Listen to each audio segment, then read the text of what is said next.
Pour récupérer des légumes en énorme quantité, Cyril Lignac se rend directement à la source chez un agriculteur.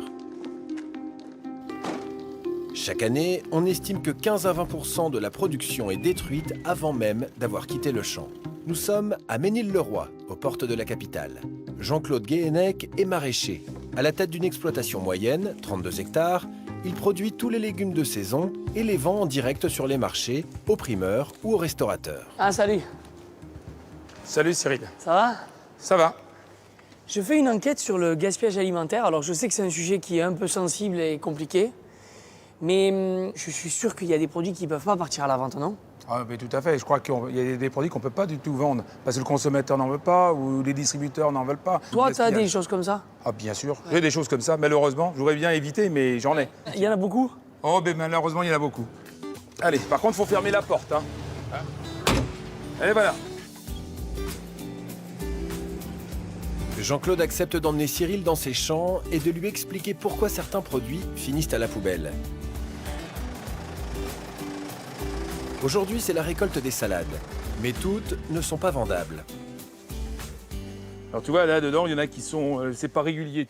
Tu vois, il y en a que je vais pas pouvoir couper parce qu'ils sont pas bonnes et puis je vais être obligé de les jeter, là. Okay, celle-là, elle est belle, hein? Celle-là, elle est consommable. Celle-là aussi? Celle-là aussi.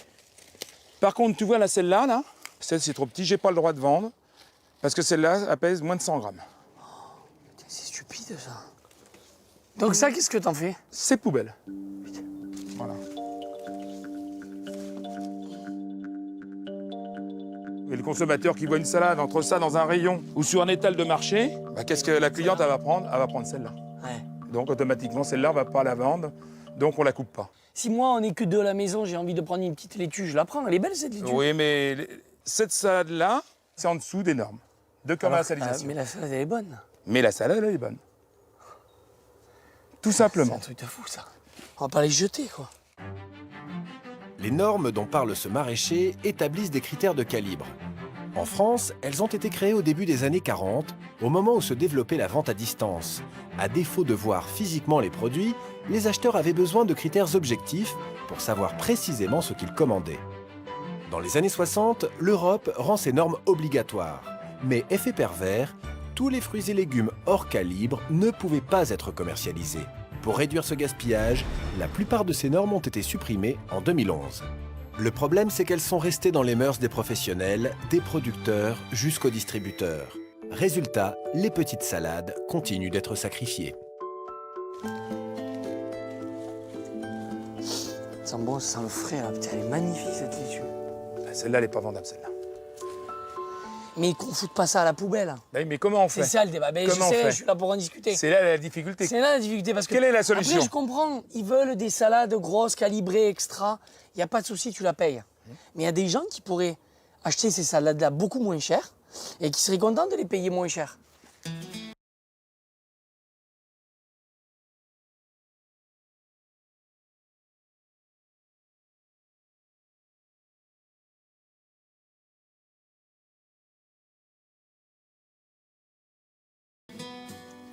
Ces salades trop petites, aujourd'hui Cyril les récupère pour le banquet qu'il servira à Lille avec les autres chefs. Mais il n'est pas au bout de ses surprises. Après les salades, le maraîcher lui propose de l'accompagner dans son champ de poireaux.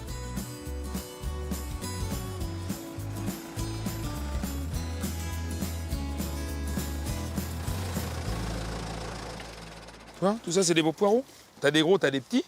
Mais tout ça, allez, dans 15 jours, 3 semaines, tout ça, on enfouit tout, on récolte plus rien du tout. Et Tout même ça, là, tout ça, ça part à la poubelle. Ça me coûte plus cher de les ramasser, vu les prix qui sont actuellement. Quand il y a trop de produits, eh bien, on les vend pas, puis personne ne va en acheter. La principale cause de ce gâchis, l'effondrement du cours du poireau, car le marché en était inondé.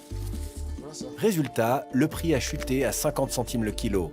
Mais la récolte et le conditionnement reviennent à 80 centimes. Ce n'est donc plus rentable de les commercialiser. Combien il y a d'hectares? Là, il y a à peu près un demi-hectare, 5000 mètres carrés. En gros, à la louche. Hein. Et donc là, ça représente aux alentours commercialisables une trentaine de tonnes. 30 tonnes de poireaux. Voilà. Quel gâchis. Ben oui, mais c'est comme ça, on n'y peut rien, c'est la nature. Je pense. Si Jean-Claude récoltait ses 30 tonnes de poireaux, il aurait donc des pertes à hauteur de 16 000 €. Mais ce qui est dingue, c'est qu'il n'y ait pas une équipe de gens qui viennent les ramasser pour des œuvres caritatives. Quoi. Mais qui? Mais je sais pas. Mais j'ai qui. pas le droit. Personne ne veut le faire. Qui va venir arracher des poireaux? Il se blesse. Qu'est-ce qui est responsable? Ah, c'est toi. Eh bien, justement. Ouais, Et donc, je préfère les laisser dans le champ que de les donner. C'est malheureux, mais c'est comme ça. On marche sur la tête quand même. Ben oui, mais on marche sur la tête.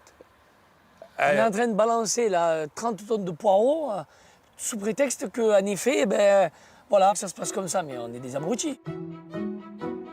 En tant que cuisinier, Cyril ne peut pas se résoudre à voir ces tonnes de poireaux broyés dans le champ. Vas-y, tu peux y aller. Hein. Ah, bah, c'est dur, attends. Eh, la terre, elle est basse. Hein. Ah, voilà, tiens, regarde. Ah, chacun son métier. Hein. Tiens, regarde. T'as vu, regarde. Hop. Le verre là. Hop. En avant. Il est très beau ce poireau. Bien sûr qu'il est bon. Bien blanc, bien frais. Il ira parfaitement. Putain, ouais, ça c'est magnifique. Non, mais avec ça, on peut faire un velouté de poireaux, on peut y mettre d'autres légumes, on peut faire plein. On peut couper, faire des sautés de viande en mettant des légumes, du poireau à l'intérieur. Le poireau, c'est un super légume et ça sert aussi de super condiment, quoi. Donc les poireaux, c'est la base de la cuisine. Pommes de terre, poireaux, carottes. Avec ça, c'est la base de notre nourriture. Si t'as envie de te faire plaisir, Cyril, vas-y. Hein. Tu peux te servir. Vas-y, tu peux y aller. Je ramasse et je peux prendre. Vas-y, tu Comment ramasses. on va? Mais moi, je peux pas le vendre, ça. Et moi, je le prends. Ce que tu peux pas vendre, Ouais. moi, je le prends.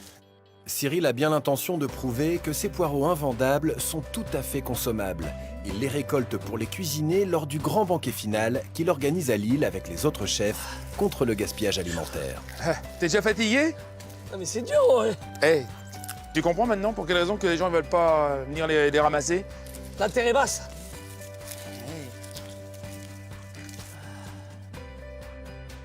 En tout cas, moi qui avais peur de ne pas avoir assez de poireaux pour mes 5000 personnes, Regarde, là, t'as suffisamment. Bon, j'ai on va pas peut-être y fini. aller. Ouais. T'en as assez, 5000. Stop. Hop, hop.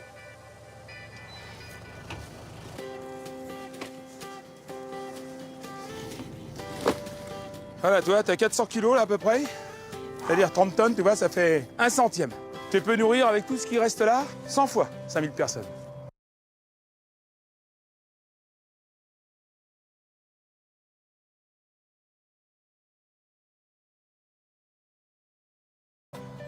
Je suis enlevé rien, quoi. Je suis enlevé une parcelle. Ben voilà. Allez, on y va. Cyril a sauvé 400 kilos de poireaux. Oh là là, moi je vais te faire travailler, moi. Allez. Merci, Jean-Claude. À la prochaine. Ciao. Mais après son passage, Jean-Claude a effectivement dû détruire le reste dans son champ.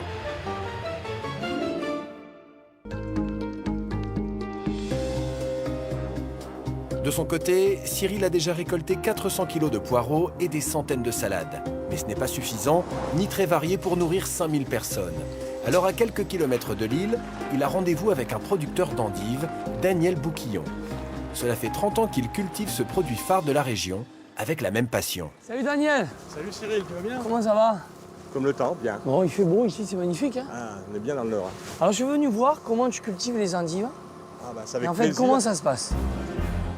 Daniel Bouquillon travaille exclusivement avec la grande distribution. Cyril va pouvoir vérifier que le culte de la perfection du produit démarre dès la récolte. Avant d'être envoyé dans un supermarché, chaque endive est inspectée. Même si les calibres ont été officiellement supprimés il y a 3 ans, elle doit répondre à un cahier des charges très précis. Elle doit être propre, bien blanche, bien lisse et pas trop grosse. Ouais, là, c'est la préparation des endives, alors. Là, on est en pleine préparation, donc le travail des Tiens, mais c'est équipes. fou, ça. Regarde. Tout ce que tu enlèves, ça, c'est bon. Faut les rendre belles pour les... Mais pourquoi? Ben, les consommateurs, Elle est belle, celle-là. Si je l'épluche, tu la manges. cette feuille-là, c'est une bonne feuille. C'est propre. Bien C'est sûr bon. que propre. Alors, pourquoi on le jette, quoi? Bon, On est des fous. pour ces consommateurs, Regarde cette feuille. Elle est même plus belle que le cœur. c'est sûr. Mais bon, C'est malade, quand même. Je comprends pas, moi. mais il faut en faire des top modèles. Et Les gens achètent les cœurs mais, durs. un top modèle, c'est beau, sans maquillage aussi. Hein. Oui, Donc pourquoi tu l'épluches comme ça, à la rendre toute petite? parce que Ça, c'est de la perte à la poubelle. parce qu'on a, on a eu des normes où on a des cahiers des charges de distributeurs qui veulent que la feuille monte aux 3/4. Ouais, mais les distributeurs, il faut le faire changer d'avis un peu. C'est On est aux ordres. Je C'est suis n'importe désolé, quoi. on est aux ordres de la distribution et on est aux ordres Bien du ça. client. Pour que sa star plaise aux consommateurs, tel un directeur de casting, Daniel accepte de perdre des tonnes de feuilles encore consommables chaque année. Mais le gaspillage ne s'arrête pas là. Malgré le soin que Daniel apporte à ses endives, il arrive que la grande distribution refuse sa marchandise. La semaine dernière, ce sont des palettes entières qui lui ont été retournées. Voilà. C'est des endives qui m'ont été retournées sans motif apparent. C'est marqué refusé. Ne me demandez pas pourquoi. 1,5 tonne d'endives refusées, alors qu'elles sont impeccables. C'est encore complètement consommable. Ah mais ça c'est sûr. Mais la l'endive elle est nickel. On la mange, hein, elle est encore fraîche. Là il y a 1,5 tonne d'endives. 1,5 tonne d'endives. Retour. Retour. Poubelle. Poubelle.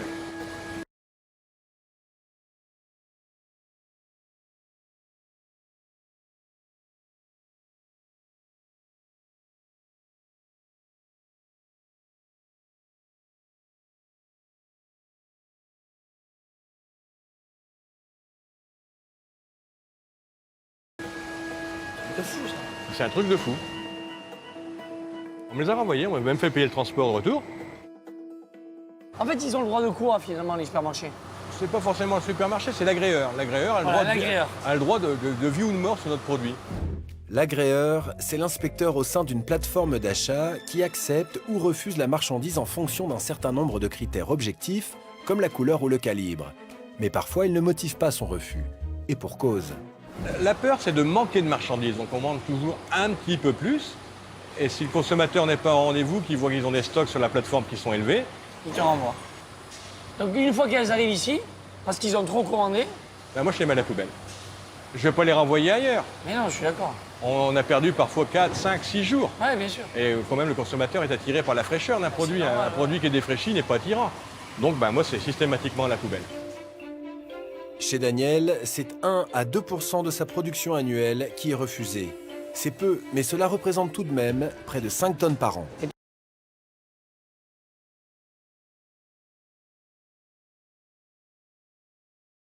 Toi quand tu vois tout ça là, ça te... Ça me fend le cœur. Ça me fend le cœur parce que tout l'amour qu'on a mis pour produire cette belle endive et puis la voir mettre à la benne, c'est monstrueux. Si Daniel accepte de briser l'omerta qui entoure les refus de marchandises de la grande distribution, c'est parce que pour lui, ça n'est pas une fatalité. Et qu'est-ce que tu penses qu'il serait nécessaire à faire pour justement pallier à toutes ces choses-là? Moi, je pense qu'il faut qu'on moralise les relations commerciales entre les producteurs et les distributeurs. Et il faut qu'on se mette autour d'une table et qu'on moralise la chose. Donc du coup tout ça je peux le prendre. Tu peux le prendre. Il y a tout ça aussi. Hein. Ah ouais. Cadeau. Ok. Ah ben j'embarque. C'est parti. Alors on y va, un coup de transpalette là, en avant. 1,5 tonne d'endives qui, cette fois-ci, sera sauvée de la poubelle par notre chef. Il y a de l'endive. Oh, les supermarchés qui commandent et qui renvoient comme ça la figure du producteur, sans raison, sans rien, mais voilà, on n'en veut plus, 1,5 tonne. C'est incroyable. 1,5 tonne, quoi. De cam qui revient pour rien. Les endives, elles sont nickel. Ah, moi, ça me choque, moi. C'est fini le temps de l'esclavage, on n'est plus au Moyen-Âge, quoi. Je veux dire, le producteur, il travaille de ses mains, la terre, il emballe, il paye le transporteur, il envoie la plateforme. Et la plateforme, pour aucune raison, elle renvoie. Et le producteur, il est obligé de se débrouiller avec ses 1,5 tonne d'endives. Non, mais on n'a jamais vu ça, c'est du délire.